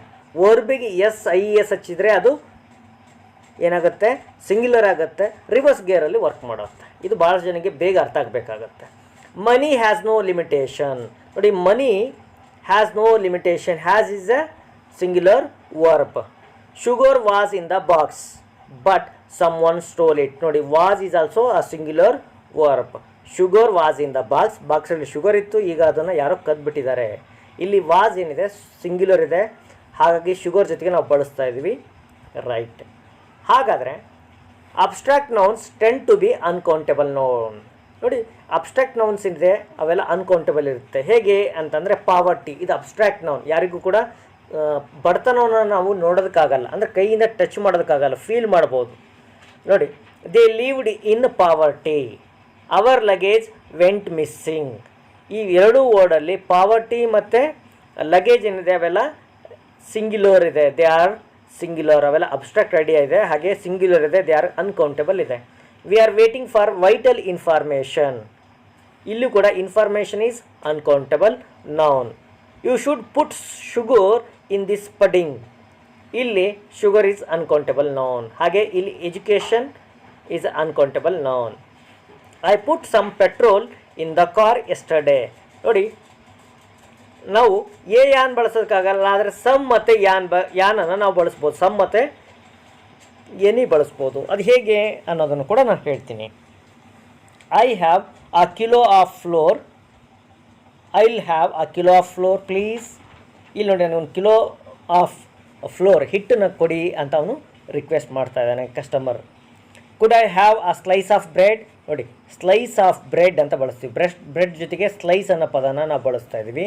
ಹಾಗೆ ಶುಗರ್ ಜೊತೆಗೆ ಏನು ಬಳಸ್ತಾ ಇದ್ದೀವಿ, ಆ ಕಿಲೋ ಅನ್ನೋ ಪದನ ಬಳಸ್ತಾ ಇದ್ದೀವಿ. ಏನಿವೆ, ಈಗ ಕೆಲವೊಂದು ವರ್ಡ್ಗಳು ಅಟ್ ಎ ಟೈಮ್ ಕೌಂಟೇಬಲ್ ಆಗಿರುತ್ತೆ, ಹಾಗೆ ಅನ್ಕೌಂಟೇಬಲ್ ಆಗಿರುತ್ತೆ. ಏನೇನು ಅನ್ನೋದನ್ನು ನಾನು ಹೇಳ್ತಾ ಹೋಗ್ತೀನಿ. ನೋಡಿ, ಇಲ್ಲಿ ಗಮನಿಸಿ ತಾವು ನೋಡಬೇಕಾಗಿರೋ ಒಂದು ಪಾಯಿಂಟ್ ಇದೆ. ಅಕಾಮಡೇಷನ್ ಏನಿದೆ, ಅಕಾಮಡೇಷನ್ ಅದು ಅನ್ಕೌಂಟೇಬಲ್ ನೌನ್ ಇದೆ, ಹೌದಾ? ಆದರೆ ಅಕಾಮಡೇಷನ್ ಒಳಗೆ ಏನೆಲ್ಲ ಬರುತ್ತೆ, ಆ ಹೌಸ್ ಬರುತ್ತೆ, ಆ ಫ್ಲ್ಯಾಟ್ ಬರುತ್ತೆ. ಇವೆಲ್ಲ ಹೌಸ್, ಫ್ಲ್ಯಾಟ್ ಇವೆಲ್ಲ ಕೌಂಟೇಬಲ್. ಆದರೆ ಅಕಾಮಡೇಷನ್ ಅನ್ನೋದು uncountable noun. Baggage, luggage uncountable noun. ಆದರೆ ಆ ಸುಟ್ಕೇಸ್, ಆ ಬ್ಯಾಗ್, ಆ ರಕ್ ಸ್ಯಾಕ್ ಅನ್ನೋಂಥ ಪದಗಳೇನಿದೆ ಇವು ಕೌಂಟೇಬಲ್ ನೌನ್ಸ್. ಹಾಗೆ bread is countable noun, uncountable noun. ಆದರೆ ಆ ಲೋಫ್ ಆಫ್ ಬ್ರೆಡ್ ಅಥವಾ ಆ ಬ್ರೆಡ್ ರೋಲ್ ಅನ್ನೋಂಥ ಪದಗಳೇನಿದೆ ಈ ಪದಗಳು ಕೌಂಟೇಬಲ್ ಆಗುತ್ತೆ. ನೋಡಿ, ಬ್ರೆಡ್ ಅಂದರೆ ಇದು ಅನ್ಕೌಂಟೇಬಲ್ ನೌನ್. ಆ ಲೋಫ್ ಆಫ್ ಬ್ರೆಡ್ಡಿನ ತುಣುಕು ಅಂದಾಗ ಬ್ರೆಡ್ಡಿನ ತುಣುಕುಗಳನ್ನು ತಾವು ಕೌಂಟ್ ಮಾಡ್ಬೋದು. ಕೇವಲ ಬ್ರೆಡ್ ಅಂತ ಬಳಸಿದರೆ ಅನ್ಕೌಂಟೇಬಲ್. ಆ ಲೋಫ್ ಆಫ್ ಬ್ರೆಡ್, ಆ ಬ್ರೆಡ್ ರೋಲ್ ಅಂತ ಬಳಸಿದರೆ ಅವು ಕೌಂಟೇಬಲ್ ನೌನ್. ಇಂಥ ಸೂಕ್ಷ್ಮಗಳ ಮೇಲೆ ಅವರು ಪ್ರಶ್ನೆಗಳನ್ನು ಕೇಳ್ತಾರೆ. Lightning is uncountable noun. A flash of lightning is countable. Luck uncountable. A stroke of luck uncountable. ಇದು luck is uncountable. A stroke of luck ಏನಿದೆ ಇದು ಕೌಂಟೇಬಲ್ ಆಗ್ತಾ ಇದೆ. ಹಾಗೆ ಮನಿ ಅನ್ಕೌಂಟೇಬಲ್. ನೋಡಿ ಸರ್, ಮನಿ ಅನ್ಕೌಂಟೇಬಲ್ ಯಾಕೆ ಸರ್? ನಾವು ಕನ್ನಡದಲ್ಲಿ ಇದನ್ನು ಕೌಂಟ್ ಮಾಡ್ತೀವಲ್ಲ, ದಿನ ಬೆಳಗ್ಗೆ ಕೌಂಟ್ ಮಾಡ್ತೀವಲ್ಲ, ಯೂಶ್ವಲಿ ಅವರು ಮನಿನ ಅನ್ಕೌಂಟೇಬಲ್ ಅಂತಲೇ ಪರಿಗಣಿಸ್ತಾರೆ. So you have to do that. ಹಾಗೆ ಒಂದು ನೋಟನ್ನು, ಒಂದು ಕಾಯಿನನ್ನು, ಒಂದು ಮೊತ್ತವನ್ನು, ಹಾಗೆ ಯೂರೋವನ್ನು, ಆ ಯೂರೋ ನೋಡಿ, ಹಾಗೆ ಡಾಲರ್ನ ತಾವು ಕೌಂಟೇಬಲ್ ಆಗಿ ನೋಡಬೇಕು. ಆದರೆ ಮನಿ ಅಂತ ತಗೊಂಡಾಗ ಅದು ಅನ್ಕೌಂಟೇಬಲ್ ಆಗಿರುತ್ತೆ. ಹಾಗೆ poetry uncountable, poem countable. Rain uncountable. ಆದರೆ ಆ ಶವರ್, ಆ ಡೌನ್ ಪೋರ್, ಆ ಸ್ಟಾಮ್ ಈ ಪದಗಳೇನಿದೆ ಈ ಪದಗಳು ಕೌಂಟೇಬಲ್. ಇದು ಮಾತ್ರ ಅನ್ಕೌಂಟೇಬಲ್. ರೈಟ್. Travel uncountable. ಆದರೆ journey, trip countable. Work uncountable. A job ಮತ್ತು ಟಾಸ್ಕ್ ಕೌಂಟೇಬಲ್. ನೋಡಿ ಎಷ್ಟು ವ್ಯತ್ಯಾಸಗಳಿದೆ ಅಲ್ವಾ? ಇಂಥ ವ್ಯತ್ಯಾಸಗಳನ್ನು ಸೂಕ್ಷ್ಮಗಳನ್ನು ತಾವು ಕಲಿತಾ ಹೋಗಬೇಕು. Finding a place to live is difficult. ಇಲ್ಲಿ ಎಕ್ಸಾಂಪಲ್ ಬರ್ತಾ ಇದೆ, ಎಕ್ಸಾಂಪಲ್ಸ್ ನೋಡೋಣ. Finding a place to live is difficult if you are a student and you have got no money. ನೋಡಿ, ಒಂದು ಪ್ಲೇಸ್ ಬದುಕುಳಿಯೋದಕ್ಕೆ ಒಬ್ಬ ವಿದ್ಯಾರ್ಥಿ ಆಗಿದ್ದರೆ ಒಂದು ಪ್ಲೇಸ್ ಹುಡುಕೋದು ತುಂಬಾ ಕಷ್ಟ. ಆವಾಗ ಮನಿ, ದುಡ್ಡಿಲ್ಲ ನಿಮ್ಮ ಹತ್ರ ಅಂದರೆ ಅದು ಇನ್ನೂ ಕಷ್ಟ ಅಂತ ಹೇಳ್ತಾ ಇದ್ದಾನೆ. ಇಲ್ಲಿ ಎಕ್ಸಾಂಪಲಲ್ಲಿ ಅಕಾಮಡೇಷನ್ ಅನ್ನೋ ಪದವನ್ನು ಬಳಸ್ತಾ ಇದ್ದಾನೆ ಅಲ್ವಾ? ಆದರೆ ಫೈಂಡಿಂಗ್ ಅಕಾಮಡೇಷನ್ ಅಂತ ಅವನು ಬಳಸ್ತಾ ಇಲ್ಲ. ಪ್ಲೇಸ್ ಅಂತ ಬಳಸ್ತಾ ಇದ್ದಾನೆ, ಹಾಗೆ ತೊಂದರೆ ಇಲ್ಲ, ಇರಲಿ. ಇದ್ರ ಬಗ್ಗೆ ಇನ್ನೂ ಒಂದು ಎಕ್ಸಾಂಪಲ್ ಹೇಳ್ತೀನಿ. She brought 2 big suitcases and a ರಕ್ sack with her. ಅವಳು ತನ್ನ ಜೊತೆಗೆ 2 ಸೂಟ್ ಕೇಸಸ್ಸನ್ನು ತೊಗೊಂಬಂದ್ಲು, ಜೊತೆಗೆ ಒಂದು ರಕ್ ಸ್ಯಾಕನ್ನು ತಂದಳು. ಅದ್ರ ಬದಲಿ ಇಲ್ಲಿ 2 ಶಿ ಬ್ರಾಟ್ 2 ಬಿಗ್ ಲಗೇಜಸ್ ಅಂತ ಹೇಳಿದರೆ ತಪ್ಪಾಗುತ್ತೆ. ಲಗೇಜಸ್ ಅನ್ಕೌಂಟೇಬಲ್ ನೌನ್ ಇದೆ, ಹಾಗಾಗಿ ನೀವು ಅದ್ರ ಹಿಂದ್ಗಡೆ 2, 3, 4 ಅಂತ ಸೇರಿಸೋದಕ್ಕೆ ಬರೋದಿಲ್ಲ, ಅವನ್ನ ನೀವು ಪ್ಲೂರಲ್ ಮಾಡೋದಕ್ಕೆ ಬರೋದಿಲ್ಲ. ಇಟ್ ರಿಮೇನ್ಸ್ ಲಗೇಜ್ ಅಂತಲೇ ಬಳಸಬೇಕು. ಶಿ ಬ್ರಾಟ್ ಬಿಗ್ ಲಗೇಜ್ ಅಂತ ಬಳಸ್ಬೋದು, ಇಲ್ವೇ 2 ಬಿಗ್ ಸೂಟ್ ಕೇಸಸ್ ಅಂತ ಬಳಸ್ಬೋದು. ಹೀಗೆ ಏನಾದರೂ ಮಾಡಬೇಕಾಗುತ್ತೆ. I read a poem once about someone riding a horse at night. ನಾನೊಂದು ಪದ್ಯ ಓದಿದೆ ಅಂತ ಹೇಳ್ಬೋದು, ಆದರೆ ಐ ರೆಡ್ ಅ ಪೊಯೆಟ್ರಿ ಅಂತ ನೀವೇನು ಮಾಡಬಾರ್ದು, you should not use it. Poetry uncountable noun, poem is countable noun. ಎಕ್ಸಾಮಲ್ಲಿ ಏನು ಮಾಡ್ತಾರೆ ನೋಡಿ, I read a poetry at home ಅಂತ ಒಂದು ಸೆಂಟೆನ್ಸು ಕಂಪ್ಲೀಟ್ ಮಾಡ್ತಾರೆ. ಇಲ್ಲಿ ಅಟ್ ಹೋಮ್ ಎಲ್ಲಿ ಇದನ್ನು ಎ ಅಂತನೋ, ಇದನ್ನು ಬಿ ಅಂತನೋ, ಇದನ್ನು ಸಿ ಅಂತನೋ, ಇದನ್ನು ಡಿ ಅಂತನೋ ಅವ್ರು ಮಾಡ್ತಾರೆ. ಯಾವ ಪಾರ್ಟಲ್ಲಿ ತಪ್ಪಿದೆ ಕಂಡುಹಿಡೀರಿ ಅಂತ ಹೇಳ್ತಾರೆ. ಇಲ್ಲಿ ತಮಗೆ ಗೊತ್ತೇ ಆಗೋದಿಲ್ಲ. ಪೊಯೆಟ್ರಿ ಅನ್ಕೌಂಟೇಬಲ್ ನೌನ್ ಅಂತ ಗೊತ್ತಿದ್ದರೆ ಮಾತ್ರ ತಾವು ಆನ್ಸರ್ನ ಮಾಡಬಲ್ರಿ, otherwise you couldn't do that. So this is going to be tough for you. ಹಾಗೆ we went on a trip to the Amazon when we were in Brazil. ನಾವು ಬ್ರೆಜಿಲಲ್ಲಿದ್ದಾಗ ನೋಡಿ, we went on a trip, ನಾವು ಟ್ರಿಪ್ಪಿಗೆ ಹೋಗಿದ್ವಿ. ಯಾವಾಗ? To the Amazon ರಿವರಿಗೆ ನಾವು ಟ್ರಿಪ್ಪಿಗೆ ಹೋಗಿದ್ವಿ. ಯಾವಾಗ? ವೆನ್ ವಿ ವರ್ ಇನ್ ಬ್ರೆಜಿಲಲ್ಲಿದ್ದಾಗ ನಾವು ಹೋಗಿದ್ವಿ ಅಂತ ಇದೆ. ಇಲ್ಲಿ ನಾವು ಆನ್ ಅ ಟ್ರಿಪ್ ಅಂತ ಬಳಸ್ತಾ ಇದ್ವಿ, ರೈಟ್. ಆದರೆ ಆನ್ ಅ ಟ್ರಾವೆಲ್ ಅಂತ ಬಳಸಿದರೆ ಅದು ತಪ್ಪಾಗುತ್ತೆ. ಸೆಂಟೆನ್ಸ್ ಎರರಲ್ಲಿ ತಾವು ಗುರುತಿಸ್ಬೇಕಾಗುತ್ತೆ. ಹಾಗೆಯೇ ಈಗ ವೆರಿ ಇಂಪಾರ್ಟೆಂಟ್ ಆಸ್ಪೆಕ್ಟ್ ಬರ್ತಾ ಇದೆ. ಇದ್ರ ಬಗ್ಗೆ ನಾನೇನು ಮಾಡ್ತೇನೆ ಈಗ ಹೇಳ್ತಾ ಹೋಗ್ತೇನೆ, ನೋಡೋಣ. Let's see. ಇದರಲ್ಲಿ ಒಂದು ಎಷ್ಟು ಎಕ್ಸಾಂಪಲ್ಸ್ ಕೊಡ್ತೇನೆ, ತಾವು ಕೂಡ ಜೊತೆ ಮಾಡಿ. ಇಲ್ಲಿ ನೋಡಿ, ಸಮ್ ಮತ್ತು ಎನಿ ಅನ್ನೋ ವರ್ಡನ್ನು ಬಳಸ್ತೀವಿ. ಸಮ್ ಆ್ಯಂಡ್ ಎನಿ, ಈ ಎರಡೂ ವರ್ಡ್ಗಳನ್ನ ನಾವು ಹೇಗೆ ಅನ್ಕೌಂಟಬಲ್ ನೌನ್ ಜೊತೆ ಬಳಸಬೇಕು ಅನ್ನೋದು ವೆರಿ ಇಂಪಾರ್ಟೆಂಟ್ ಪಾಯಿಂಟ್. ನೋಡಿ, ಸಮ್ಮನ್ನು we usually use with countable noun ಜೊತೆಗೆ ಬಳಸ್ತೀವಿ ಪಾಸಿಟಿವ್ ಸೆಂಟೆನ್ಸಲ್ಲಿ, ಸ್ಪೆಷಲಿ ವಿತ್ ಪಾಸಿಟಿವ್ ಸೆಂಟೆನ್ಸಲ್ಲಿ ನಾವು ಬಳಸ್ತೀವಿ. ನೆಗೆಟಿವ್ ಸೆಂಟೆನ್ಸಲ್ಲಿ ನಾವು ಸಮ್ಮನ್ನು ಬಳಸೋಲ್ಲ, ಸಮ್ಮನ್ನ ವರ್ಡನ್ನು ಬಳಸೋಲ್ಲ. ಹಾಗಂದ್ರೆ ಏನು ಸರ್ ಅಂದರೆ, ಐ ಹ್ಯಾವ್ ಸಮ್ ಫ್ರೆಂಡ್ಸ್, ನನ್ನ ಜೊತೆಗೆ ನನಗೆ ಒಂದಿಷ್ಟು ಫ್ರೆಂಡ್ಸ್ ಇದ್ದಾರೆ. ಒಂದಿಷ್ಟು ಅನ್ನೋಂಥ ಪದ ಬಳಸ್ತೀವಿ, ಅದು ಸಮ್ ಆಗುತ್ತೆ. I have some friends. We bought some coffee, ನಾವು ಒಂದಿಷ್ಟು ಕಾಫಿಯನ್ನು ಖರೀದಿ ಮಾಡಿದ್ವಿ. ಇಲ್ಲಿ ನೋಡಿ, friends countable noun, coffee uncountable noun. Countable ಇರಲಿ ಅನ್ಕೌಂಟೇಬಲ್ ಇರಲಿ, ಅದ್ರ ಜೊತೆಗೆ ನಾವು ಸಮ್ಮನ್ನು ಬಳಸ್ತೀವಿ. ಅದು ಯಾವಾಗ? ಪಾಸಿಟಿವ್ ಸೆಂಟೆನ್ಸಲ್ಲಿ ಬಳಸ್ತೀವಿ. ಹಾಗಾದ್ರೆ ನೆಗೆಟಿವ್ ಸೆಂಟೆನ್ಸಲ್ಲಿ ಏನು ಬಳಸ್ತೀವಿ ಅಂತ ಹೇಳ್ತೀನಿ, ನೋಡೋಣ. ಫಸ್ಟು ವಿ ಯೂಸ್ ಆಫರಿಂಗ್, ಯಾರಿಗಾದ್ರೂ ಆಫರ್ ಮಾಡಬೇಕಾದ್ರೆ ನಾವು ಇದನ್ನು ಬಳಸ್ತೀವಿ. ಹೇಗೆ ಅಂತಂದರೆ, would you like some coffee, ನಿಮಗೆ ಸ್ವಲ್ಪ ಟೀ ಬೇಕಾ, would you like some milk. ಹೀಗೆ ನಾವು ಯಾರಿಗಾದ್ರೂ ಆಫರ್ ಮಾಡಬೇಕಾದ್ರೆ, ಇದು ಕ್ವಶನ್ ಅಲ್ಲ, ಇದು ಆಫರಿಂಗ್.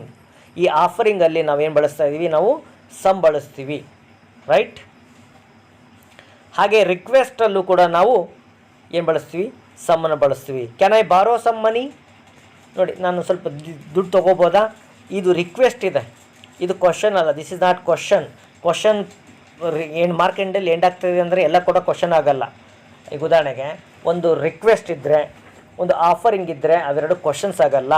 ಇಲ್ಲಿ ಕ್ಯಾನ್ ಐ ಬಾರೋ ಸಮ್ ಮನಿ ಏನಿದೆ, ಇದು ಇಟ್ಸ್ ಎ ರಿಕ್ವೆಸ್ಟ್ ಇದೆ, ಹಾಗಾಗಿ ಇದು ಕ್ವಶನ್ ಅಲ್ಲ. ಇಲ್ಲಿ ನಾವು ಸಮ್ಮನ್ನು ಬಳಸ್ತಾ ಇದ್ದೀವಿ. ಸರ್, ಹಾಗಾದರೆ ಎನಿನ ಎಲ್ಲಿ ಬಳಸ್ತೀವಿ? Where do we use any? We use any in negative sentences. Negative ಸೆಂಟೆನ್ಸಸ್ಸಲ್ಲಿ ಎನಿನ ಬಳಸ್ತೀವಿ. For example, I don't have any friends, ನನಗೆ ಯಾರು ಫ್ರೆಂಡ್ಸ್ ಇಲ್ಲ. There isn't any bread left, ಅಲ್ಲಿ ಬ್ರೆಡ್ ಸ್ವಲ್ಪನೂ ಕೂಡ ಬ್ರೆಡ್ ಉಳಿದಿಲ್ಲ. ಹೀಗೆ ನೆಗೆಟಿವ್ ಸೆಂಟೆನ್ಸ್ಗಳಲ್ಲಿ ನೋಡಿ, ಡೋಂಟ್ ಮತ್ತು ಇಸಂಟ್ ಇದೆ, ಈ ರೀತಿ ಇವನ್ನ ನೆಗೆಟಿವ್ ಸೆಂಟೆನ್ಸ್ ಅಂತ ಹೇಳ್ತಾರೆ. ಈ ನೆಗೆಟಿವ್ ಸೆಂಟೆನ್ಸಲ್ಲಿ ನಾವು ಏನಿನ ಬಳಸ್ತೀವಿ, ಇಲ್ಲಿ ಸಮ್ ಬಳಸೋದಕ್ಕೆ ಬರೋದಿಲ್ಲ. ಹಾಗೆ ಕ್ವಶನ್ಸ್ಗಳಲ್ಲೂ ಕೂಡ ನಾವು ಬಳಸ್ತೀವಿ. ಹೇಗೆ ಅಂತಂದರೆ, ಎನಿ ಈಸ್ ಯೂಸ್ಡ್ ವಿತ್ ಕ್ವಶನ್ಸಲ್ಲಿ ಬಳಸ್ತೀವಿ. Do you have any money, ನಿಮ್ಮ ಹತ್ರ ಏನಾದರೂ ದುಡ್ಡಿದೆಯಾ, ಇದು ಕ್ವಶನ್ಸ್ ಇದೆ ನೋಡಿ. ಇಲ್ಲಿ ಕ್ವಶನ್ಸ್ ಜೊತೆ ನಾವೇನು ಬಳಸ್ತೀವಿ, ಎನಿ ಬಳಸ್ತೀವಿ. Is there any sugar, right. ಹಾಗೆ ಪ್ರಾಕ್ಟೀಸ್ ಮಾಡೋದಾದರೆ, ವಿ ವಿಲ್ ಹ್ಯಾವ್ ನೋಡಿ ಈಗ ನಿಮಗೆ ನಾನು ಕೇಳ್ತಾ ಹೋಗ್ತೀನಿ, ನೀವು ತಾವು ಆನ್ಸರ್ ಮಾಡಿ. ಇದುವರೆಗೂ ಕೂಡ ವಿಡಿಯೋನ ನೋಡಿದ್ದೀರಿ, ಮಾಹಿತಿಯನ್ನು ನೀಡಿದ್ದೇನೆ. ಹಾಗಾದರೆ ಈ ವಿಡಿಯೋ 1 ಅಲ್ಲ 2 ಟೈಮ್ ನೋಡಿ. We will have dash news soon. ಇಲ್ಲಿ ಬರಬೇಕಾಗಿದೆ ಯಾವುದು? Some news. Some news. Would you like dash breakfast? Would you like some breakfast? Sir ನೀವು ಕ್ವಶನ್ಸ್ ಜೊತೆಗೆ ಏನೇ ಬಳಸ್ರಿ ಅಂದರೆ ಇದು ಕ್ವಶನ್ ಇದೆ, ಇದು ಕ್ವಶನ್ ಅಲ್ಲ, ದಿಸ್ ಈಸ್ ಆಫರಿಂಗ್. ಆಫರ್ ಮಾಡ್ತಾ ಇದ್ದಾರೆ. ಈ ಆಫರಿಂಗಲ್ಲಿ ತಾವು ಏನು ಬಳಸಬೇಕು? ಸಮ್ ಬಳಸಬೇಕು, ರೈಟ್? ಹಾಗೆಯೇ there isn't dash rain in summer. There isn't ನೋಡಿ, ನೆಗೆಟಿವ್ ಸೆಂಟೆನ್ಸ್ ಇದೆ, ಇಸಂಟ್ ಬಂದಿದೆ. ನೆಗೆಟಿವ್ ಸೆಂಟೆನ್ಸ್ ಇದ್ದಾಗ ತಾವು ಏನು ಬಳಸಬೇಕು? ಎನಿ ಬಳಸಬೇಕು. So there isn't any rain in summer. Can I have some coffee? ಇದು can I have some coffee ಏನಿದೆ, ಇದು ರಿಕ್ವೆಸ್ಟ್ ಇದೆ. ರಿಕ್ವೆಸ್ಟ್ ಇದ್ದಿದ್ದರಿಂದ ಎಲ್ಲ ತಾವು ಇಲ್ಲಿ ಏನು ಬಳಸಬೇಕು? ಸಮ್ಮನ್ನು ಬಳಸಬೇಕು. ಸರ್ ಕ್ವಶನ್ ಇದೆ ಅನ್ಕೋಬೇಡಿ, question, this is not a question, this is a request. So you have to use ಸಮ್ಮನ್ನು ಬಳಸಬೇಕು, ರೈಟ್? ಹಾಗೆ I think I will have some toast. I think I will have some toast ಇಲ್ಲಿ ಸರಿಯಾದ ಉತ್ತರ. Do you have any pets? ಯಾಕೆ ಹೇಳಿ? ಇದು question ಇದೆ. ನಿಮ್ಮ ಹತ್ರ ಯಾವುದಾದ್ರೂ ಸಾಕು ಪ್ರಾಣಿಗಳಿವೆ ಅಂತ ಕೇಳಿದ್ದಾರೆ. She had dash good ideas. She had ಯಾವ್ದು ಬರಬೇಕು ಉತ್ತರ? ರೈಟ್, ಇಲ್ಲಿ ಸಮ್ ಬರಬೇಕು. ಯಾಕೆ? ಇದು ಸೆಂಟೆನ್ಸ್ ಪಾಸಿಟಿವ್ ಇದೆ. This is a positive sentence. Positive ಸೆಂಟೆನ್ಸಲ್ಲಿ ಒಂದೇ ಆಪ್ಷನ್ ಇದೆ, ಸಮ್ ಬರಬೇಕು. ಹಾಗೆ he doesn't have dash patience. ನೋಡಿ ನೆಗೆಟಿವ್ ಸೆಂಟೆನ್ಸ್ ಇದೆ, ಸೆಂಟೆನ್ಸ್ ಈಸ್ ನೆಗೆಟಿವ್. ಸೊ ಇಲ್ಲೇನು ಬರಬೇಕು? ವರ್ಡ್ ಎನಿ ಬರಬೇಕು. She doesn't have any patience. ಹಾಗಾದರೆ ಯಾರು ತುಂಬಾ ಆಸಕ್ತಿಯಿಂದ ಕೇಳ್ತಾ ಇದ್ದೀರಿ ಅವ್ರಿಗೆ ಇನ್ನೊಂದಿಷ್ಟು ಮಾಹಿತಿನ ಹೇಳೋವಂಥ ಪ್ರಯತ್ನ ಮಾಡ್ತಾ ಇದ್ದೀನಿ. ಆ ಲಿಟ್ಲ್, ಆ ಫ್ಯೂ ವಿತ್ ಅ ನೌನ್. ನೋಡಿ ಕೆಲವೊಂದು ಟೈಮ್ ನಾವು ಆ ಲಿಟ್ಲ್, ಆ ಫ್ಯೂ ಪದಗಳನ್ನು ನಾವು ಬಳಸೋದ್ರಲ್ಲಿ ಗೊಂದಲ ಮಾಡ್ತೀವಿ. ಹಾಗಾದರೆ ಆ ಲಿಟ್ಲ್ ಯಾವ ಬಳಸಬೇಕು, ಆ ಫ್ಯೂ ಯಾವ ಬಳಸಬೇಕು ಅನ್ನೋದ್ರ ಮೇಲೆ ಒಂದಿಷ್ಟು ಕಾನ್ಸೆಪ್ಟ್ ತಿಳ್ಕೊಂಡು ಎಕ್ಸಾಂಪಲ್ಸನ್ನು ಮಾಡೋಣ. ರೆಡಿ ಇದ್ದೀರಲ್ಲ? ವಿ ಯೂಸ್ ಆ little with singular uncountable nouns. ನೋಡಿ ಯಾವಾಗಲೂ ಆ ಲಿಟ್ಲ್ ಅನ್ನೋ ಪದನ ನಾವು ಸಿಂಗ್ಯುಲರ್ ಅನ್ಕೌಂಟೇಬಲ್ ನೌನ್ಸ್ ಜೊತೆ ಬಳಸ್ತೀವಿ. ಕೌಂಟೇಬಲ್ ಅದೇನಿರಬೇಕು? ಉದಾಹರಣೆ ಆ ಲಿಟ್ಲ್ ರೈಸ್, ಹೀಗೆ ಬಳಸ್ಬೋದು. ಆ ಲಿಟ್ಲ್ ರೈಸ್, ಆ ಲಿಟ್ಲ್ ಫ್ಲೋರ್, ಆ ಲಿಟ್ಲ್ ಆಯಿಲ್. ಹೀಗೆ ನಾವೇನು ಮಾಡ್ಬೋದು? ಇಂಥ ಪದಗಳ ಜೊತೆಗೆ ಅನ್ಕೌಂಟೇಬಲ್ ಸಿಂಗ್ಯುಲರ್ ಅನ್ಕೌಂಟೇಬಲ್ ನೌನ್ ಜೊತೆಗೆ ನಾವೇನು ಬಳಸ್ಬೋದು? ಆ ಲಿಟ್ಲ್ ಬಳಸ್ಬೋದು, ಅನ್ಕೌಂಟೇಬಲ್. ಆ ಫ್ಯೂನ ನಾವು ಎದ್ರ ಜೊತೆ ಬಳಸ್ತೀವಿ? ಕೌಂಟೇಬಲ್ ಪ್ಲೂರಲ್ ನೌನ್ ಜೊತೆಗೆ ಬಳಸ್ತೀವಿ. ಕೌಂಟೇಬಲ್ ಪ್ಲೂರಲ್ ನೌನ್ ಜೊತೆಗೆ ಆ ಫ್ಯೂನ ಬಳಸ್ತೀವಿ. ಇದನ್ನು ಮಂದಟ್ ಮಾಡಿ, ಪಾಯಿಂಟನ್ನು ನೋಟ್ ಮಾಡಿ, very important. Many said nothing but she drank some tea. Mary said nothing, ಅವಳೇನು ಹೇಳಲಿಲ್ಲ, but she drank some tea and ate a little bread. ಈ ಎಕ್ಸಾಂಪಲ್ಸ್ ತಾವು ಗಮನ ಕೊಟ್ಟು ನೋಡ್ಬೋದು. Some tea, tea is a uncountable noun, singular ಇದೆ, ಹಾಗಾದರೆ ಹಿಂದ್ಗಡೆ ಸಮ್ ಬಳಸ್ತಾ ಇದ್ದೀವಿ. ಹಾಗೆ ಬ್ರೆಡ್ ಏನಿದೆ, ಇದು ಕೌಂಟೇಬಲ್ ನೌನ್ ಇದೆ, ಇದ್ರ ಹಿಂದ್ಗಡೆ ಆ ಲಿಟ್ಲ್ ಬಳಸ್ತಾ ಇದ್ದೀವಿ. ರೈಟ್ ಸ್ನೇಹಿತರೆ, ಈಗ ಮುಂದೆ ಹೋಗೋಣ. Friends, you can see here, ನೀವು ಇಲ್ಲಿ ನೋಡ್ಬೋದು ಸಮ್ ಟೀ ಹಾಗೆ bread both are uncountable nouns. ಇಲ್ಲಿ ಸಮ್ಮನ್ನು ಬಳಸಿದ್ದಾರೆ, ಇಲ್ಲಿ ಆ ಲಿಟ್ಲ್ ಬಳಸಿದ್ದಾರೆ. ಇರಲಿ, ಅದೇನು ಪ್ರಾಬ್ಲಮ್ ಏನಿಲ್ಲ. ವಿ ಸ್ಟೇಡ್ ಆ ಫ್ಯೂ ಡೇಸ್. ನೋಡಿ ಇಲ್ಲಿ ಡೇಸ್ ಏನಿದೆ ಕೌಂಟೇಬಲ್ ಇದೆ, ಹಾಗಾಗಿ ಅದ್ರ ಹಿಂದ್ಗಡೆ ಏನು ಬಳಸ್ತಾ ಇದ್ದಾರೆ? ಕೌಂಟೇಬಲ್ ಪ್ಲೂರಲ್ ಇದೆ, ನೆನ್ಪಿಡಬೇಕು. ಕೌಂಟೇಬಲ್ ಪ್ಲೂರಲ್ ನೌನ್ ಇದೆ, ಹಾಗಾಗಿ ಇದ್ರ ಹಿಂದ್ಗಡೆ ಆ ಫ್ಯೂ ಬಳಸ್ತಾ ಇದ್ದಾರೆ. ಇಲ್ಲಿ ಅನ್ಕೌಂಟೇಬಲ್ ನೌನ್ ಇದೆ, ಅದ್ರ ಹಿಂದ್ಗಡೆ ಆ ಲಿಟ್ಲ್ ಬಳಸ್ತಾರೆ.